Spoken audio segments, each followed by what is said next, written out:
This video is sponsored by Squarespace. More about them in just a moment.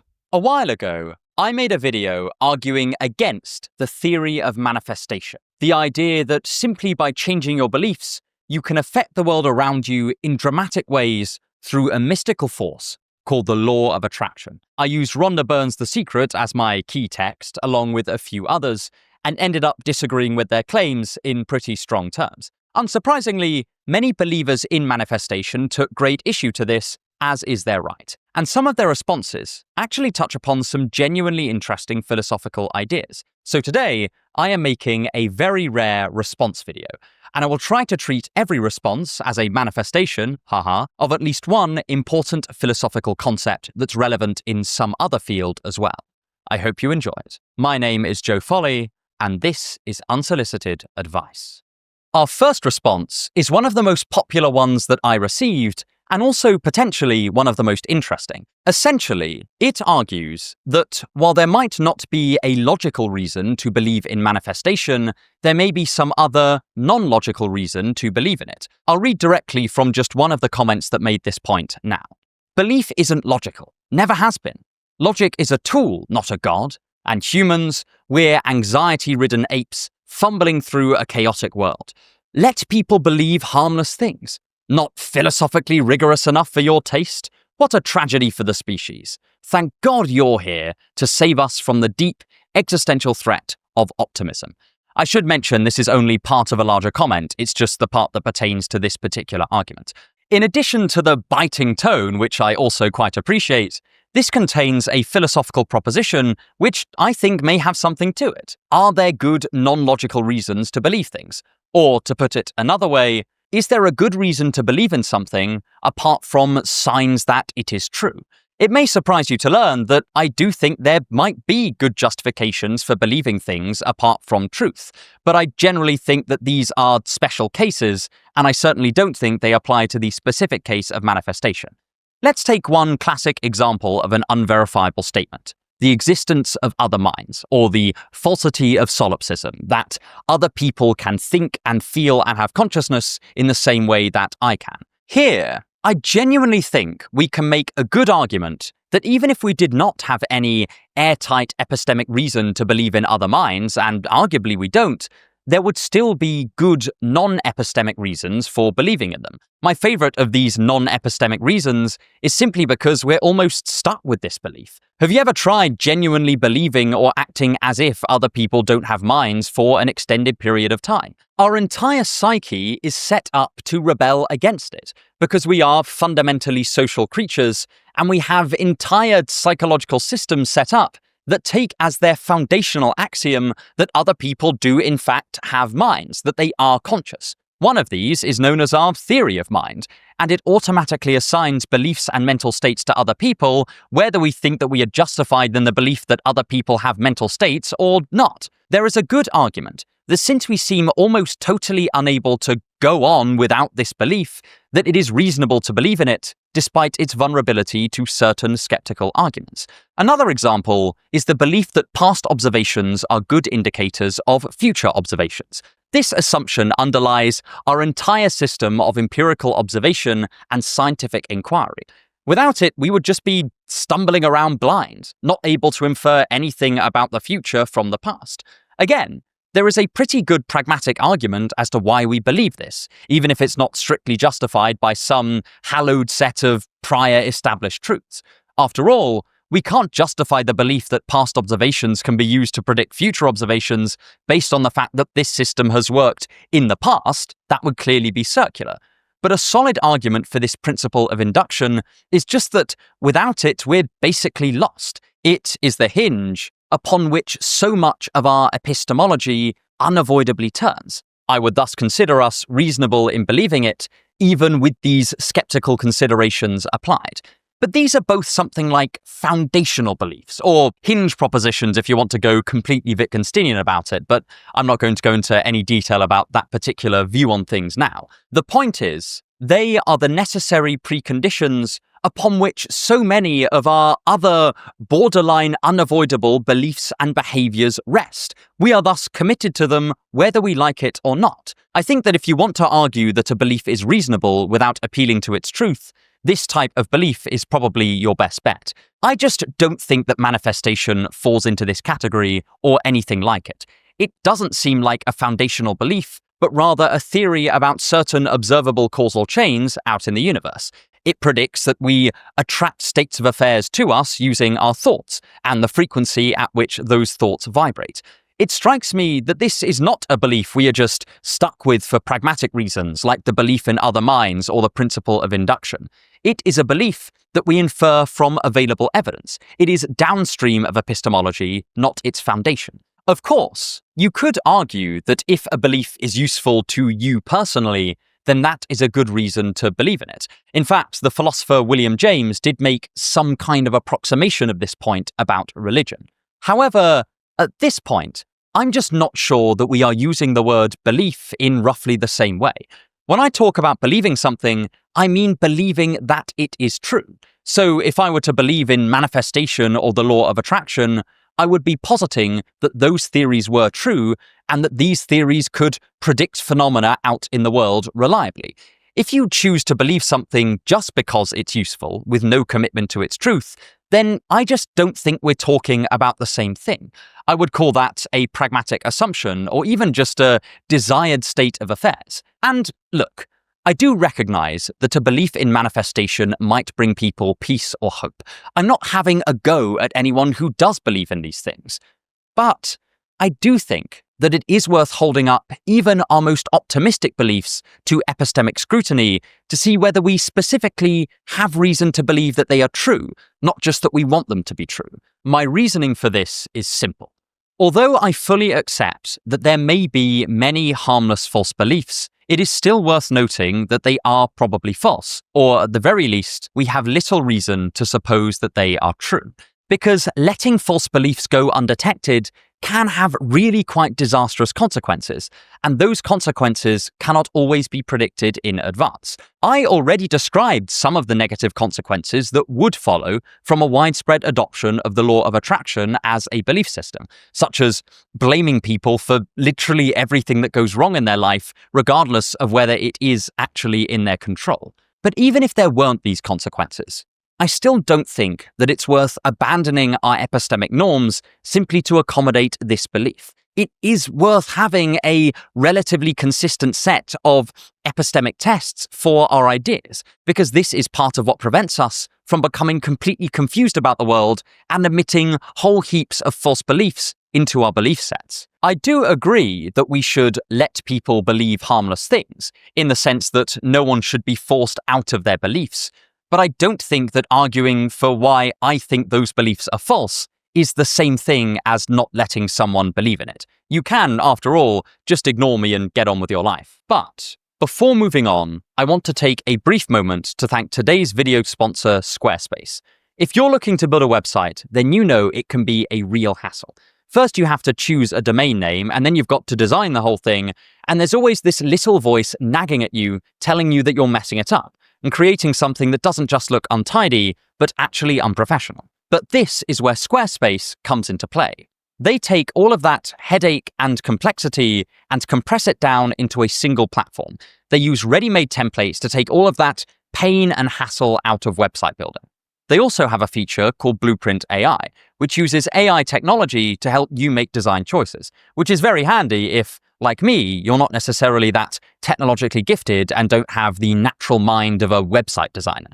Head to squarespace.com/unsolicited advice and use the code unsolicited advice to get 10% off your first purchase of a website or a domain name. But anyway, back to the video. A lot of responses to the video were along the lines of, "It worked for me." Here is one that I thought was particularly compelling, largely because of its narrative structure. I was agnostic regarding manifesting. I thought to myself, what the hell? I've nothing to lose by trying some of this woo-woo stuff. Before I knew it, incredibly unlikely doors began to open left and right. I'd think of something very specific and not at all the sorts of things I was used to imagining. They began to materialize out of thin air. Coincidences, synchronicities, timing of events with extraordinary specificity. It was incredibly fun. I went from having not $1 to my name after college to owning the actual make, model, and color of the brand new car I had visualized just a few weeks earlier. I also got an offer to move into a beachfront house where I ended up living for several years until an even more wonderful opportunity came up. I had free food, prepared by a professional chef, didn't have to pay 1 cent towards rent, and plenty of new, fascinating, and interesting friends. I never would have experienced this had I closed my mind off by judging it nonsense. I totally get where this person is coming from. When you've had a particularly life-changing personal experience with something, it can make it seem like it is obviously true, and that other people who don't believe in it are just being close-minded. But this is where I think a vital epistemic concept comes in. Generalizability. Generalizability, in its broadest possible sense, is simply when something is applicable to a large range of things. Logic is called the most general of the sciences, not because it is better than other fields, but because every field involves chains of reasoning, and logic is the study of those chains of reasoning. So findings in logic, especially the more basic ones, apply to basically everything. They're incredibly generalizable. Evidence is generalizable if it can apply to many different situations. This is one of the stated aims of large-scale studies in empirical psychology. By surveying, say, 1,000 people, empirical psychologists hope to find conclusions about the human psyche that can apply to wide sections of the population. This is very different from, say, a therapist talking to one particular patient. The therapist might learn a lot about that single person, but they couldn't then use those same findings on another random guy they plucked off the street. The finding that humans require social contact or we experience stress is generalizable. The finding that John has trouble committing to his partners because he felt insecure and abandoned as a child is not, though it might be extremely helpful for that one specific situation. My point is, let's just say that everything this person says is true, that they really did follow a manifestation protocol and they found it life-changing. That does not discount the number of people who try to manifest something only to have it fail to appear. We could critique this person's particular argument that he has experienced evidence for manifestation in his case. We could say that, for example, he is far more likely to notice coincidences if he's been focusing on them through his manifestation exercises. But even if we say that it is rational for him to count this as evidence for the truth of manifestation from his particular perspective and experience, this clearly would not be generalizable. That is, even if we accepted that the exercise was in some way the cause behind this person's success, it has not shown that the law of attraction or manifestation exists as a general causal principle that we can tap into. Interestingly, this lack of generalizability is also one problem for using personal religious experience to argue with those who don't believe in God. This actually touches upon a fascinating principle of studying causation that I just want to nerd out about for a second.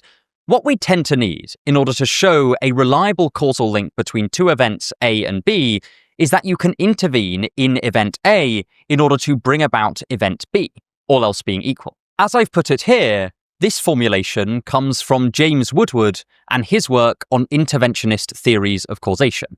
It can sound pretty obvious when put like this, and Woodward's other theses tend to be more controversial, but it does serve as a handy test for whether we've established a genuine causal relation and when we have not.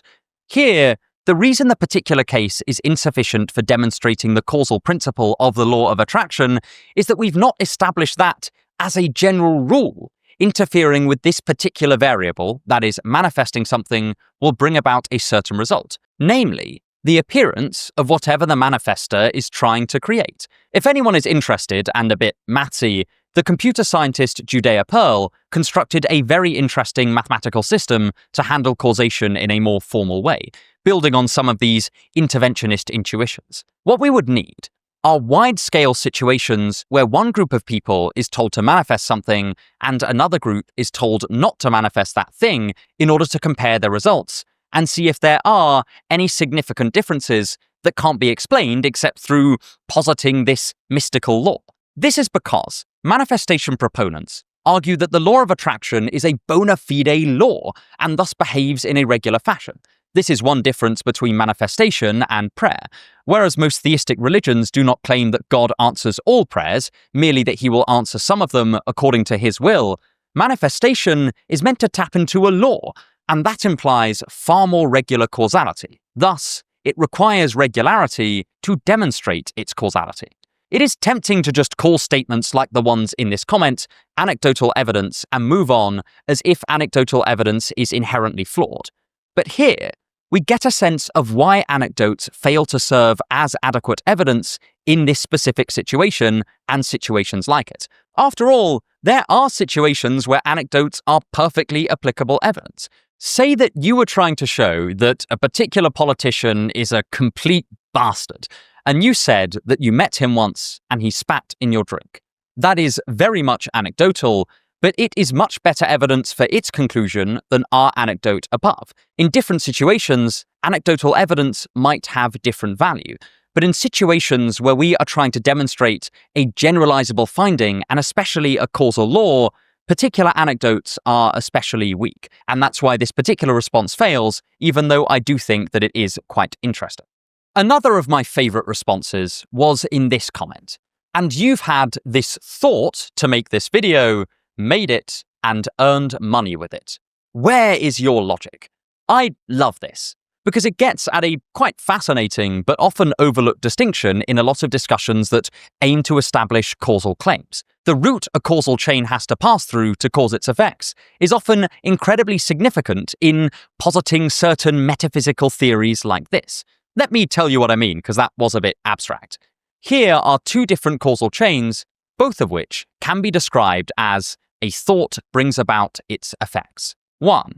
A person has a thought, then that thought motivates them to commit certain actions, and these actions have consequences in the world. 2. A person has a thought, and then, separate from any action that thought motivates, the thought itself causes some consequence out in the world.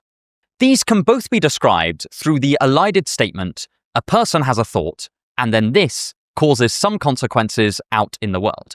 But the particular way that those consequences are achieved really does matter, and it especially matters for the proponent of manifestation. I mentioned this in my video, but I obviously don't have any problem with someone saying that manifestation is just a fun metaphorical tool for romanticizing focusing on something. I think that sounds lovely. My only gripe with manifestation is with the idea that thought affects the world apart from action. And it's worth noting that only the second of these requires any of the grand metaphysics that manifestors tend to propose. If manifestation is just the notion that thoughts can cause actions, and by focusing on a goal, you are probably more likely to achieve it, then that's fine. But I don't know anyone who doesn't already believe this, so it does make the manifestation thesis pretty trivial. Interestingly, this question of where a causal chain goes through becomes very important for other areas of philosophy, like the free will debate. Even among determinists, people who believe all our actions and choices are predetermined, many philosophers have argued that there is a big difference between a deterministic causal chain that runs through someone's will and thus their character, and one that does not. For example, if someone decides to go out and commit a murder, then you learn that even if that choice is predetermined, they have the type of will or just the type of character that would allow them to murder someone in those circumstances, even if they could never have done otherwise. Thus, you can justifiably infer something about them from this decision, even if it's predetermined. On the other hand, say the person was hypnotized or something like that, then you can't infer anything about their character from this action. The predetermination is still there, but what you can infer from it is different, and where the causal chain passes through seems incredibly significant. This is part of the way compatibilist philosophers tend to motivate their intuitions about alternative definitions of free will. I just thought this was another example where it's not enough to simply establish that causation occurs, but how that causation occurs, before drawing sweeping philosophical conclusions. I also think that this particular argument is great for illustrating how Mott and Bailey fallacies come about. To remind people, this is where someone switches between two forms of a position, one which is modest, strong, and defensible, and another which is much more audacious, but also much harder to defend. When critiqued, they will often retreat to the modest position, and when they're not being critiqued, they will put forward the bolder one. I've noticed this maneuver, whether it's intentional or not, quite a lot in many of the proponents around manifestation, especially when they're arguing with a skeptic. But I also think that it gives a very good example for how a Mott and Bailey fallacy can be performed. Essentially, the arguer here is utilizing underspecification to equivocate between two positions that are in no way equivalent. By leaving it unspoken how exactly the thought causes the consequences out in the world, they are able to present two very different theories using the same phrase. In the case of manifestation, I actually think this is quite easy to spot, but it is far less easy in other cases. It is just yet another reminder that, as simple as it sounds, specificity is one of our greatest tools of logical analysis, and that simply asking for far more detail can often reveal some argumentative wheeler-dealing that might otherwise go unnoticed. This next one was probably the most philosophically interesting response that I got. A number of modern scientists have come to the conclusion that consciousness is primary. Glossing over that concept because it sounds crazy is awful convenient. I actually really like this response, because while I do still think it's ultimately mistaken, I think it's mistaken in a really quite fascinating way. I got this argument in some form from a number of different replies. In each case, their point was that we clearly partake in the construction of our own perceived reality. That is, we're not simply passive receivers of sense data, but our attitudes, preconceived beliefs, and more can actually affect how we perceive reality. In that sense, consciousness is primary, in that our experiences are unavoidably filtered through our lens. Those of you who've watched the channel before will know I am quite sympathetic to ideas like this. They connect with a lot of philosophies that I actually think have quite a lot to them. Arguably, this general line of thinking began in earnest with Immanuel Kant, who talked about how the phenomenal world, that is, the world we perceive as opposed to the world outside our perceptions, is filtered through what he called our conceptual categories. These were structural preconditions of our perception and our reason, and Kant thought any kind of perception or reason. He's not just talking about the particular human case. These conceptual categories include things like space or time. What would it mean to perceive reality without space or time? Kant just thinks it would make no sense. So he says that space and time are preconditions to our perception. He thought the same thing about causation, for instance, and a whole lot more. However, and this really is vital, Kant did not think that these conceptual categories differed between people. He thought they were necessary preconditions for perception and consciousness, and so he thought that we were all bound to have them in the same way. This allowed Kant to both recognize that we never quite have access to a world beyond our perceptions, while also not falling into a kind of totally subjective idealism where each of us constructs our own isolated realities. Here, there is a sense in which consciousness is primary over the thing we call reality, that is, the phenomenal world, in that we can only interact with that reality insofar as it is filtered through our cognitive architecture. Though it's important to note that Kant's point was much broader than this, and he certainly would not put things in quite this way. As time has gone on, this initial Kantian seed has expanded to include a lot more active participation on our part to create our perceived reality. A highly influential example of this is the Bayesian model of perception, where our brain is both a receptor of data, but also actively fills in parts of our senses. We have all experienced something like this, or almost all of us will have done. Have you ever seen a figure in the corner of your eye, only to turn and discover that it was just a coat you hung up earlier or something like that? To really simplify things, your brain predicted that it was a person, and so you saw one in your vision. This prediction was falsified when you then turned towards the coat. This does suggest that we do partake, in some sense, in the creation of our world. This commenter specifically pointed to the work of Donald Hoffman, but as far as I can tell, the ideas of his that are widely accepted are also in this vein. And even his more ambitious or controversial ideas, like that there is no mind-independent reality, seem to largely be extensions of this intuition. So, there is a sense in which our consciousness might be prior to reality, and a sense in which we construct our reality in this way. So, why do I think that this is not a good defense of manifestation in particular? Well, simply put, because of a couple of things. The first comes from the philosopher of science Hasok Chan, who argues that just because something is mind-dependent or mind-framed in the very loose sense that I've described here, does not mean that it is mind-controlled. The second is that just because we can affect our reality in some ways, it does not mean we can affect it in every way. Think about the way in which consciousness might have priority over reality in the sense that we've discussed. All we really showed was that we view the world like a human would. We are constrained by our senses, and our brain does fill in some of the gaps of our perception.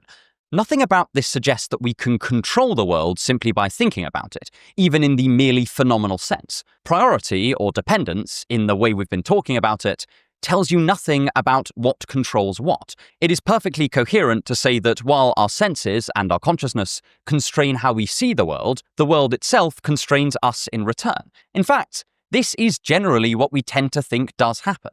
Secondly, let's say there are some cases in which we can affect our reality through thought in significant ways. I can actually think of a few good examples here. If you consider yourself lucky, you are likely to spot opportunities that someone who thought themselves unlucky might overlook. Another stark example is something like the placebo effect, where we believe that something is enacting some positive change on us, and somehow that makes it more likely for that positive change to occur. I'm certainly willing to admit that phenomena like this do exist, but I don't think they justify the kind of broad sweeping principle proposed by manifestors. Another commenter pointed to these examples as flaws in my critique. How do you explain the placebo effect then? Also, science already proved that if you focus on a goal, you're much more likely to do it. If you write it down, you're 30% more likely to achieve it. How do you explain that? Well, it seems to me that we can explain how if you focus on a goal, you probably are more likely to achieve it. It makes sense that keeping something firmly in mind would mean that you were more likely to take determined action towards that goal with no other metaphysical forces necessary. Regarding the placebo effect, we are yet to work out the ins and outs of this process, but it doesn't seem like an insoluble question. We have made some progress towards understanding it already. Additionally, we need to consider what the best and most parsimonious way to explain the placebo effect might be. The proposal to explain it through manifestation is that there is a broad mystical law of the universe, and the placebo effect is just one example of this law in action. The trouble is, this would also imply that the placebo effect should be much stronger than it actually is. Rhonda Byrne claimed that manifestation could achieve much greater feats of healing in her book than we see from placebos, as have many other manifestation gurus. It must also explain all the times where someone manifested health and it did not work without making the thesis totally unfalsifiable, and we'll be coming back to this unfalsifiability later in the video. On the other hand, we can wait out for some kind of alternative biological explanation of the placebo effect, accepting that we don't have a complete one right now. Remember, the placebo effect is not something that empirical study cannot even in principle investigate, like, say, what happened before the beginning of the universe. In fact, there are a number of hypotheses with various levels of support, including ones involving dopamine release, as well as immune system hypotheses about allocations of resources. But importantly, the placebo effect just doesn't seem like it is, in principle, insoluble, and so it's not a very good counterexample to use to support the manifestation framework. Even if you were a total non-physicalist about the mind itself, it still wouldn't follow that you'd need to posit some grand law of attraction to explain the placebo effect. You could rely on the much less ambitious idea that what you think can affect your body in some small ways. Either way, the leap to something like manifestation or the law of attraction seems like a stretch. And again, this is a good example of a very tempting argumentative structure that nonetheless does have a hole in it. Here we have two theories, A and B, and there is something that theory A cannot explain at this point in time. Plausibly, this should lessen our confidence in theory A, at least for now. However, this doesn't mean that it's evidence in favor of theory B. Even if our current best theories could never explain something like the placebo effect, that would still not be evidence in favor specifically of manifestation. It would simply create an open question. How do we explain the placebo effect? Manifestation would be one theory to explain it, but it would hardly be the only one, and, as I've already pointed out, it does have a lot of flaws in it. It would have to show that it is the best among all the competing ways to explain the placebo effect, and considering how the law of attraction has not been reliably demonstrated, it is unlikely to be our best way to explain this, even if we did end up having to turn to a broadly non-physical theory of the mind, which I ultimately don't think we'll have to do specifically for the placebo effect. Other worries about dualist theories of consciousness very much aside. But finally, there was one accusation that my video got in spades. This genre of comment stated that I had gravely misunderstood manifestation. One in particular stuck out to me. I think you'll have some misconceptions of the core ideas about it, manifestation. Spirituality has nothing to do with your mind or thoughts. It has everything to do with the state of oneness you experience. Thoughts themselves do not manifest, but your self-concept does, and it's something you can practically see in your own life with self-awareness. This isn't meant to be a quick fix, if that's what people are looking for. It's meant to be a soul-searching process, meant to realign yourself with your true self and experience the truth. Most people fail at manifesting because of the baggage of negative self-concepts that have accumulated through time.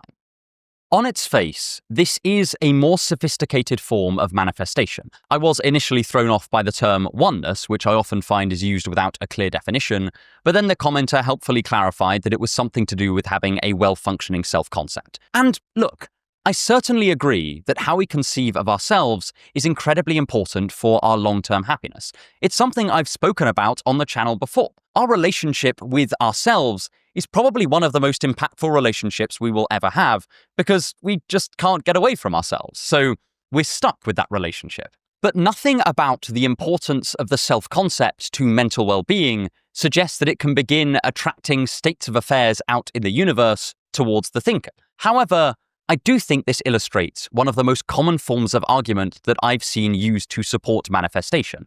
Oftentimes, it starts with a plausible, if not undeniable, psychological premise or observation. It's true that the placebo effect exists, or that if you have a positive self-concept, you will probably be happier, or that if you perceive yourself as lucky, then you're more likely to spot opportunities that others miss. But then, there is this argumentative sleight of hand that is hidden by the vagueness we explored earlier in the video.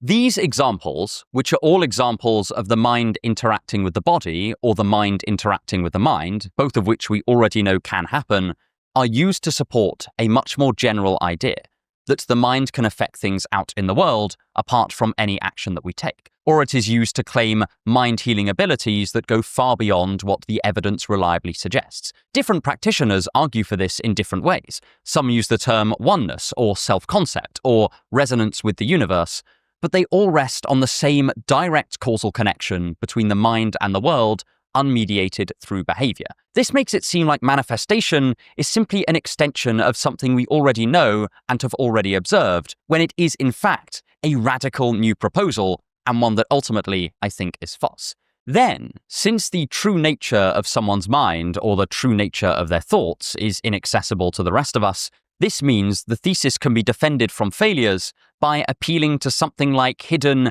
negative self-concepts or misaligned thoughts. Because the process of manifestation is totally concealed from view, someone can be told that they're just doing it wrong if it fails to work. But then, this does make manifestation unfalsifiable in practice, because it has a very easy set of almost ad hoc explanations for why it does not work in any given case. But this also means that it is untestable despite making definite causal claims in the world, and this is, to put it mildly, not an epistemically desirable situation.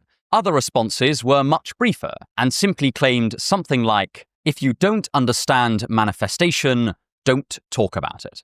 And hey, maybe you're right. Maybe I just don't understand manifestation. But if so, I would really encourage you to correct me. Because as far as I can tell, my problem with manifestation is that it makes a causal claim about the ability of our thoughts to interact with the world through a mystical force. That was the key claim made among all the different manifestation gurus that I have come across. Some of them labeled this with different laws, and some of them put it in slightly different ways, but this was the core of their theory. And it's very easy to handwave a critique by saying that the person just doesn't understand what they're critiquing. And undeniably, this is sometimes the case. But if so, it should be relatively straightforward to demonstrate their misunderstanding. From my perspective, it seems like this causal claim is the central pillar of manifestation, or at least any type of manifestation that my critique is aimed to target. And since I am critiquing that, it should carry over to most, if not all, of the different types and subtypes of manifestation. At least, not those using it simply as a metaphor, which I don't have any problem with. It's a bit like how if someone had a solid argument that Christ never rose from the dead, or a problem with the concept of God's omniscience, omnipotence, and omnibenevolence in principle, then that is a critique against all forms of Christianity, even those that the person may never have heard of. We tend to refer to this as how far the critique extends. If you attack a core belief that is central to a whole species of idea, then that critique does apply to all of those ideas. They are all within the scope of the problem. I do think it's important to recognize this, because otherwise, another rhetorical smokescreen can quickly emerge. There were various commenters citing various variations of the law of attraction, with subtly different names and subtly different key terms, and they would often say things like, "Oh, that other manifestation stuff is just nonsense. But this is the real deal." But then I Googled or researched this alternative manifestation framework, and it would still contain this fundamental metaphysical causal thesis, and so would still be vulnerable to the prior critique. This is a particularly tricky one, because, of course, we do want to get an in-depth understanding of what we are criticizing. It is not uncommon to see philosophers, scientists, and many others accuse people of not properly understanding their work, and sometimes they are doubtless right. I think the distinction is that any response invoking misunderstanding really has to demonstrate the following two things. One, that a misunderstanding genuinely has occurred. This can normally be done by clarifying what you actually did mean. And two, that the new understanding avoids the critique leveled at the old one. Without this, to claim that someone has misunderstood your point, unfortunately, doesn't move the conversation along. At the very least, that can't be where the observation ends. What was the point of all that? At this moment, you may understandably ask why I devoted so much time to responding to a few comments under a video that I posted months ago now. And, to be honest, I was on the fence about making this. But I decided to do so for a couple of reasons. The first is that I do genuinely think that a belief in manifestation is an idea worth critiquing. I think it's false, and I actually haven't seen that many detailed critiques of it on YouTube that take it seriously as a theory. The second is that in these responses, we can actually learn quite a lot about the structure of argumentation in general and the importance of certain philosophical or epistemic virtues like specificity. We have also explored when anecdotal evidence is appropriate and when it is not, as well as the difference between more and less generalizable findings and arguments. There is an idea that used to be very popular in both philosophy and science, or, as it was known at the time, natural philosophy. This idea was that by examining some small part of the universe, you might be able to come to some realization about how to approach all of it. You might notice that in my original video, I identified this as one of the philosophical foundations for manifestation as well. I am really quite glad that we ultimately abandoned this principle, as I don't think that it reliably works. However, I do think that in certain cases, such as with arguments and debates, looking at a single one in a lot of detail can allow you to learn general argumentative patterns and ideas that are both useful and transferable. And I hope that that's what I've shown today. But if you want to watch the original video, you can find it right here. Thank you so much for watching, and have a wonderful day.